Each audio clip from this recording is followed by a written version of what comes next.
Нургл ненавидит Дзинча, ведь мечта бога разложения, чтобы весь мир сгнил до основания. Но в тот же миг переродился. Концепция жизни и смерти, конца и начала, триумфа и краха, все это так близко нашему любимому дедушке. Но бог перемен не терпит постоянства, и бесит эти бесконечные циклы перерождений. Именно поэтому Дзинч вечно вставляет палки в колеса Нурглу, и эта война длится уже вечность. Но сегодня все изменится, я помогу дедушке исполнить его заветную мечту. Мы сотрем с лица земли всех поклонников обманщика, выжжем всю порчу Дзинча старого мира, а главное, разнесем благословенную чуму в каждый уголок этой карты. Только тогда Нургл сможет уснуть с улыбкой на устах, но пока это лишь слова. Пора переходить к делу. Очень высокая сложность плюс эпидемии. Да, наш математик, пожалуй, слабейший чемпион хаоса, но он этого не стыдится, ведь чтобы мир гнил и разлагался, вовсе не обязательно быть гигантским демоном. Хватит разговоров, приступим к исполнению мечты, юные хаоситы. Том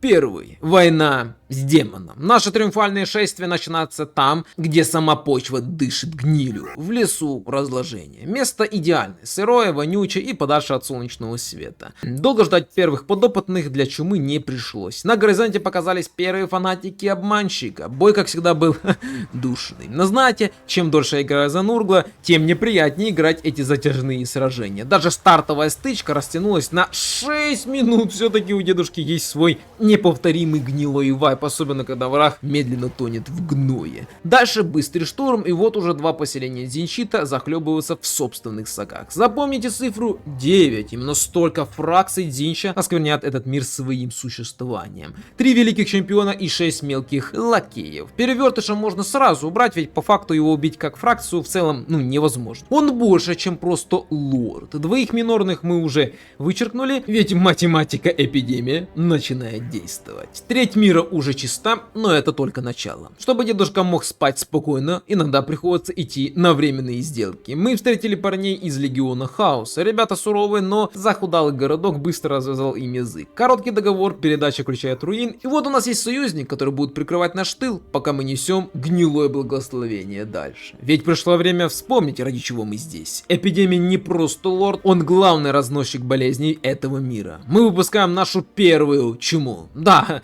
на первый взгляд она кажется обычной, но не дайте себя обмануть. Вся мощь нашего чемпиона строится вокруг заразы. Чем больше болезней гуляет по миру, тем сильнее становится наш лорд. Мы не просто болеем, мы расцветаем. Однако идиллия длилась недолго. Из тумана появился он, Малус, темный клинок. Темный эльф, внутри которого заперт демон. Самый опасный противник на этом этапе. Настоящий комок злобы и острых мечей. Великая война началась. Я повел эпидемию в атаку и с треском получил по зубам. Малус оказался невероятно крепким парнем. С первой попытки мы его не взяли. Пришлось переигрывать бой и буквально выгрызать победу во второй раз. Эта битва была еще безумнее. Мы завалили его горой тел. Эпидемий пал, герой пал, вся армия превратилась в перегной, но Малус тоже исчез. Когда я посмотрел на результат боя, я просто истерически смеялся. У этого ушастого гада остался ровно один хитпоинт, единица. Я решил, вот чтобы ты не стало, добить его своим вторым минорным лордом. Армии у меня нет, в карманах пусто, зато в авангарде тварь Нургла. Ребята, это просто лютая имба. Она буквально тащила этот бой на своих слизистых плечах. У нашего эльфа всего 1 хп. Думал, ща магию легко добью, но Малус, почуял неладное, сразу же принял форму демона. В тот момент я думал, все, ГГ. Сейчас он нас нашинкует в капусту. Но случилось чудо, демон просто встал на месте и начал гореть. Целых 9 минут я ждал, пока он не умрет сам по себе. А затем я в лютом поту добил остатки его свиты. Это были 2 самых потных боя в моей жизни. Малус был повержен, но его города еще стояли. Мы методично шаг за шагом сносили его укрепления, пока на суше у темного эльфа не осталось ничего. Только их плавучие крепости, черные ковчеги, трусливо качающиеся на волнах. Я думал, мы закончили, но море хранит свои секреты. Пока я пытался придумать, как достать эти ковчеги, на берег высадился какой-то безымянный лорд. И на моих глазах превратился в Малуса снова! Если бы не кнопка автобой, я бы 100% проиграл. Нервы были на пределе. В 14 ходу ситуация стала критической. У меня не было армии. Совсем. Нанимать даже базовых Нурлинов было негде. Компания держалась на честном слове и 3 лордах, которые превозмогали все на свете. В лютом поту, вопреки здравому смыслу, мы все-таки смогли окончательно похоронить темных эльфов. И вот, когда пыль улеглась, а Малус отправился в ад или куда-то там в варп, эпидемия наконец-то возвращается на базу. Пора залезать раны или заразить, кому как, и собрать новую армию, достойную великого математика Нургла. Первый этап пройден, но впереди еще 7 фракций Дзинча. Наш великий чумной поход только-только начался. Том 2. Помощь брату и лютый петух. Пока мир замер в ожидании гнили, я решаю сделать ход конем. Ближайший дзинчит — это Виллидж. Но этот гад засел в доброй половине карты от меня. Тратить десятки ходов на скучные перебежки? Нет. Это не наш метод. Я прыгаю в морской путь, чтобы внезапно, как настоящая опухоль, выскочить в землях Хашута. Там я немного покошмарил местных гоблинов, просто для разогрева, и быстро нашел общий язык с самым сильным гномом хаоса, Дрожотом Пепельным или Дрожотаном. Но главная боль была в другом. Мой брат по вере, старина Кугат, был уже на грани смерти. Я успел в последний момент дать ему конфедерацию. Бум! И вот у меня в распоряжении сразу 4 новых региона. Дедушка доволен, а я резко стал богачем на земле. Ну, хоть и проблем, конечно, прибавилось. Ну да ладно, в ближайших окрестностях пришлось быстро навести порядок. Перебил назойливых огров и взялся за Гельмана Горста. Этот любитель трупа постоянно от меня убегал. Играя в догонялки, я все-таки смог заменить его в ловушку и окончательно упокоить. Однако именно здесь я заметил, что механика чумы в эпидемии работает, мягко говоря, забавно. Представьте, чума гуляет уже на 10 лордах и героях по всей округе, а у эпидемии на счетчику красуется гордый 0. Как выяснилось позже, это математика с подвохом. Считается только та зараза, которая передалась врагу лично от эпидемии. Врагу, не союзнику. Вся остальная чума в мире?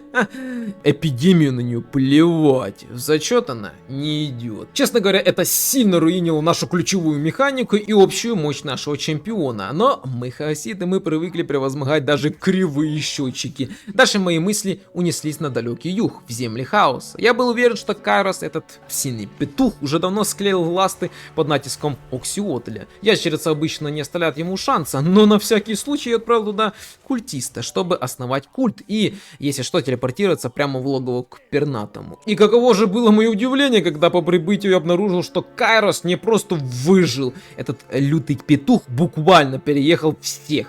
Теклиса, ящеров, все пали под его натиском. Он стал настолько сильным, что продолжает экспансию в пустыню, поработив по сути еще 2 минорные фракции Дзинча. В итоге, благодаря его аппетиту, у нас осталось всего 4 фракции Дзинча. Я принимаю решение. Сначала выдвигаемся на Виллича, который засел за великой стеной Катая, но чтобы добраться до его тушки, нам придется вырезать себе дорогу из катайских трупов. Ведь эти ребята умеют душить, не дают пройти и явно не рады нашему благословению. Что ж, придется напомнить им, что против чумы и лома нет приема. Наша математика смерти продолжается. Том 3. Сквозь рисовые поля. Пока эпидемия методично ведет свои бесконечные расчеты в штабе, я начинаю плести невидимую паутину на другом конце света. Наш главный синий оппонент, двуглавый петух Кайрос, пока еще чувствует себя хозяином положения, но это ненадолго. Я начал потихоньку обкладывать его земли своими культами. Эта работа максимально долгая, нудная и, честно говоря,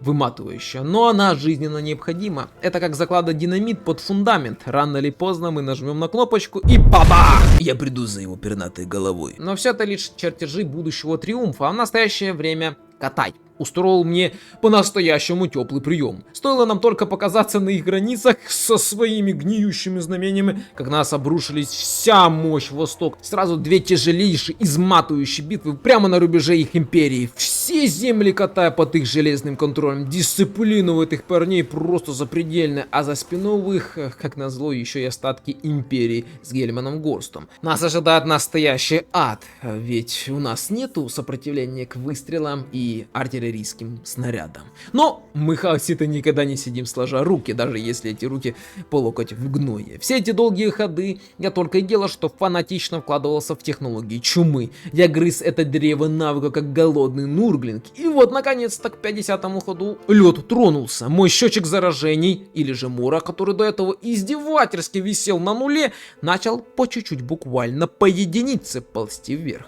Видимо, эпидемия наконец-то соизволила разобраться в своей же собственной собственных механиках чумы, спасибо уж. Война тем временем разгорелась на два полноценных, жутко потных фронта. Наши тяжеловесы Кугат и Эпидемий ушли далеко на север, их путь лежал через рисовые поля, прямиком к Великой Катайской стене, и каждый шаг давался с боем. А в это время мой верный минорный лорд стоял в глубокой обороне, сдерживая бесконечные набеги Гельмана Горста. Чума была повсюду, она буквально висела в воздухе густым туманом, но Катай держался за свои поля своими крестьянскими зубами. Особенно нас прижал Джао Мин, это были настоящие стратегические качели, от которых кружилась голова. То они в яростном порыве вышвыривают мои войска из своих провинций, то я собираюсь силами, прижимая к стене и заставляя их захлебнуться в собственном гное. Это был по-настоящему непрекращающийся пот и абсолютная неопределенность на каждом ходу. В ходе этих грандиозных замесов случилось несколько по-настоящему эпических сражений, где решалась судьба всего похода. Катайцев на карте просто десятки. Такое ощущение, что они размножаются делением прямо в пылу битвы и растут быстрее, чем я успеваю придумывать новые заразы. Но в паре решающих столкновений, когда казалось бы, что вот-вот сомнут, мы все-таки вырвали быструю победу. Мы буквально переехали их стройные ряды, превратив дисциплинированную армию в паникующую толпу. Параллельно с этой резней я успел провернуть важный дипломатический маневр. Заключил союз с Тамурханом. Дети Нургла должны держаться вместе, и этот союз стал для меня глотком вонючего воздуха в этой душной атмосфере Востока. А тут еще и Дычало с другой стороны начала активно кошмарить Горста, так сказать, камбэк, который растянул силы имперца. Мы всеми фибрами души почувствовали, вот-вот и мах падет. Кольцо сжимается. Скоро мы его окончательно добьем. Финал этой главы сценария получился просто образцовым, как по учебнику тактики хаоса. Чтобы у Катая не осталось даже призрачных шансов на камбэк, я взял вассалы Локхера и пиратов-вампиров. Теперь море принадлежит нам, и теперь дракону бежать некуда. Мы методично додушили этих любителей риса до самой стены и наконец-то окончательно похоронили Гельмана Горста, на этот раз без права на воскрешение. Чтобы закрепить успех и поставить жирную точку, я взял в союзники Сейла Вероломного. Он, конечно, ненадежный союзник, но помочь с Виричем и зачисткой последних очагов сопротивления точно сможет. Джао Мин, правда, до самого своего конца пытался гадить из-под тишка. Он постоянно присылал какие-то отряды бомжей, надеясь в крысу перехватить мой городок, пока основные силы заняты на фронте. Но надеяться победить Нургла в обороне — это явно критическая ошибка. В итоге великий пафосный Катай пал целиком, не выдержав нашего напора. Огромная, некогда процветающая империя на моих глазах превратилась в один бескрайный, хлюпающий сад Нургла. Не теряя ни секунды драгоценного времени, я объявляю войну Виличу и его жалкому, дрожащему от страха вассалу. Я настраивался на долгую яростную грызню с братом-чемпионом, хотя какой мне брат, блядь, Зинчи этот. Ожидал хитроумных ловушек Зинча, но реально сказалось куда прозаичнее. Мы буквально стерли Вилича с лица земли всего за пару ходов. Был, конечно, один финальный бой за его столицей, но там Кугат разнес его в ноль, не оставив и шанса. Вилич — все. Катай — все. Мы выжгли эту синюю порчу и заменили ее благословенной чумой. Но расслабляться рано. Мы идем дальше, ведь этот мир еще не до конца сгнил. Том 4. Больше чумы богу чумы. Все было готово для финального аккорда. Мои культисты просочились во все уголки земель Кайроса, давая мне полную картину его агонии. Пока двуглавый петух боролся на 3 фронта, я вызвал эпидемию в самый дальний захолустный городок на краю мира. Это была идеальная ловушка. Пока Кайрос думал, как спасти свою шкуру, мои агенты прочесали всю планету в поисках последних фанатиков Дзинча. В люстре их вырезали крысы, на острове Белокора, самого Белокора уже давно забили бретонцы. И вот когда пыль улеглась, оказалось, что Кайрос последний из своих братьев, единственный выживший в полупрогнившем мире. Дело осталось за малым — захлопнуть эту чумовую пасть. Эпидемий, словно настоящий хирург, отрезал целый регион у Кайроса и моментально перепрыгнул на другую сторону его земель, а на его месте я оставил абсолютно свежую армию. Ребята, это и есть та самая жирная имбовость Нургла, возможность поднять полноценное войско за один ход в любом уголке мира. Кайрос просто не понимал, откуда на него валятся эти туши прогнившие. Пока эпидемия душил пернатого, Кугат и мой верный минорный лорд отправились на север кошмарить Гримгара Железношкурого. Орку пора узнать, что железная кожа не спасает от спор дедушки. Мы начали сеять благословенную заразу по горам, расширяя влияние Нургла на весь мир. Я методично добивал остатки городов Кайроса в ледяных землях хаоса и уже готовился праздновать победу, переходя на берега людей и ящеров. Но уже на берегу меня ждал сюрприз. Этот синий гаденыш умудрился сбежать глубоко в пустыню к египетским вампирам. Пришлось на ходу менять планы. Я перебил всю береговую охрану и отправился по следу петуха, параллельно разбрасывая чуму каждому второму встречному. Именно здесь, в песках, механика Мора раскрылась на абсолютный максимум. Мир буквально тонул под нашими ногами. На таймере 100-й ход. Юбилей! И вот в этом мареве песка и гноя наконец-то нахожу Кайроса, нашего заветного петушка. Он уже был полумертвым, огрызаясь на всех подряд в этой проклятой пустыне. Я бросил все силы, чтобы лично забрать хотя бы одну из его голов. Битва была жаркой, я видел, как он горел прямо на моих глазах, но этот живучий гаденыш каким-то чудом выжил на 100 единицах здоровья. 5 это единица, преследующая меня всю кампанию. Это какие-то трюки грязные Дзинчи, я точно в этом уверен. Но в этот раз я не стал его добивать мечом. Я решил, что будет гораздо красивее и правильнее, если последний Дзинчит в этом мире сдохнет в муках от чумы прямо на стратегической карте. Это был самый гнилой финал для такого противника. Но это был еще не конец. Пока зрители следили за погоней в пустыне, я втихую основал культ в самом сердце империи, в Талабхайме. Эпидемия совершил свой последний триумфальный прыжок, захватив этот город в одно мгновение. И на этой мажорной ноте я одерживаю победу в долгой кампании. Все Дзинчиты стерты в порошок, а наша родная чума накрыла добрую половину известного мира. Катай, пустыню, все земли хаоса и даже немного горы с империей. Напоследок эпидемия объявил войну Норс, который посмел топтать имперские земли своими грязными сапогами. Кугат и Великий Нечистый тем временем начали методично порабощать горы гномов, превращая их подземелья в уютные склепы.